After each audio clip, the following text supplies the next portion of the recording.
There's a new wave style of cinematography at the moment that's permeating both short-form and long-form narrative work. This style is built around a darkly exposed look, which utilizes handheld camera work, large format cameras, and a wider lens perspective.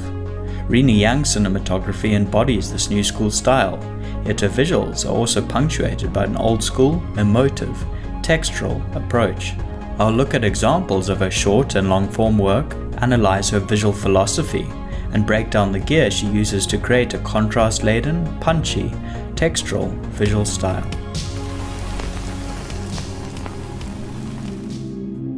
Japanese-born Rina Yang moved to London, where she studied and began working in the film industry. After working as a camera assistant for 3 years, she quickly moved up to shooting a range of short films, music videos, and commercial work. The majority of her career so far has been in shooting short-form films, but with her recent work on the Netflix series Top Boy, she's beginning to transition into working as a DOP on more narrative content. She's worked with directors such as A.G. Rojas, Jonas Lindstrom, Rob Chu, Matt Lambert, FKA Twigs, and Anil Karia. The two visual concepts that immediately come to mind when I watch Yang's work are texture and contrast. This textural feel comes from the movement of the camera, the lenses, and mediums she chooses to shoot on, as well as in the color grade.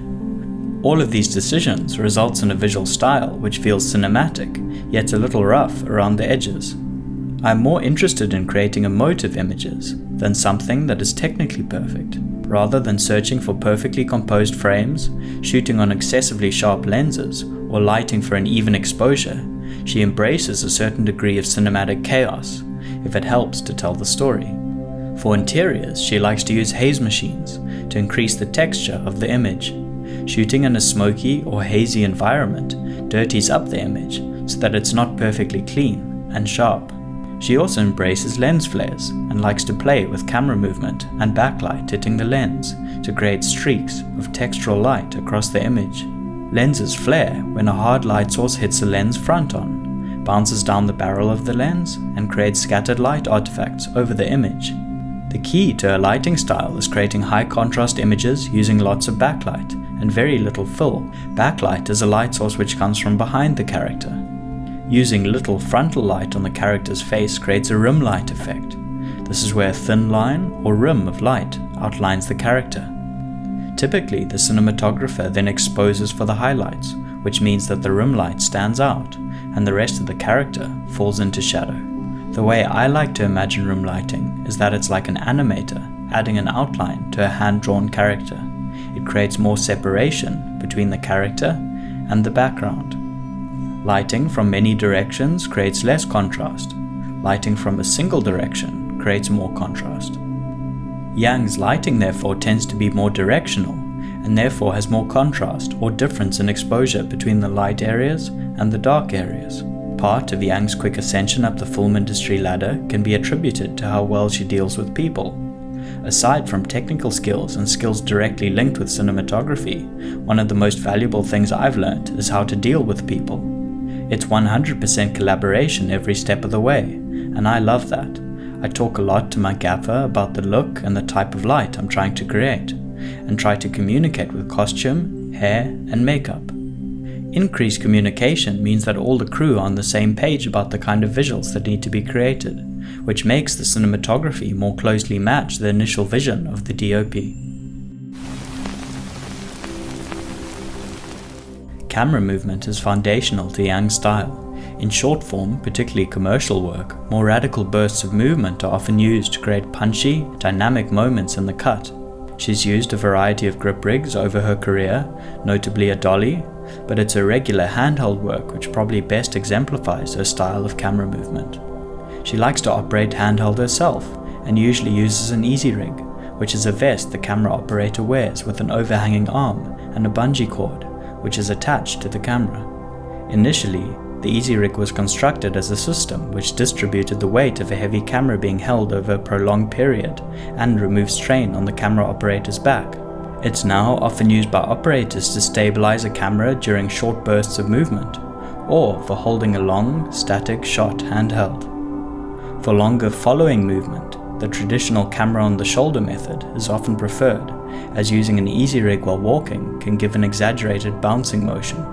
When framing characters, she likes to compose her shots on the side of the face with less light, so her framing and her darker exposure increases contrast and emphasizes her more silhouetted lighting style. She often uses LEDs such as ARRI sky panels, HMIs such as ARRI M series lights, and tungsten lights when necessary. In the studio shot music video Rocket Fuel, we can see that she employs her room lighting backlight technique. She first uses area lighting to provide a soft ambient base exposure light for the scene. Overhead, we can see her lighting team has rigged various sky panel S60s onto the trusses attached to the studio ceiling. They then rigged a large diffusion layer to soften the light, which looks like it could be a full or half grid cloth. Once she has the ambient light set, she adds her backlight, which in this case are various direct, undiffused tungsten parkan lights. This creates a hard, top backlight on the characters. She doesn't use any full light from the front, only backlight. This creates a room light effect. Part of the texture of her images comes from either shooting on film or shooting digitally and adding film grain to the images in post-production. For 16mm work, she's used the Arriflex SR3. When shooting 35mm, she's used the Arriflex 435. Digitally, she favors the Alexa sensor and has used the Alexa Mini for Super 35 work. Recently, she's taken to shooting large format digital on the Alexa LF for most projects. People look amazing on the LF. It's the skin and texture, and also the fall off. I prefer that look to anamorphic at the moment. For projects that require slow motion, such as her Custa Semenya Nike commercial, she's used the Phantom Flex.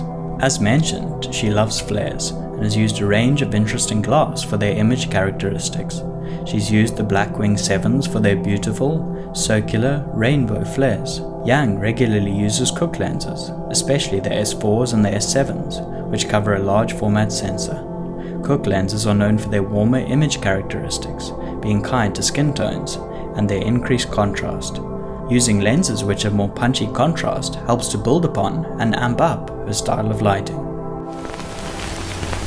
Yang's style is characteristic of a new wave sensibility to photographing images. Her cinematography is emotive. Her strong, deliberate use of lighting, charismatic camera movement, and textured cinematic capture culminate in bold visuals that enhance the emotion presented in the storytelling.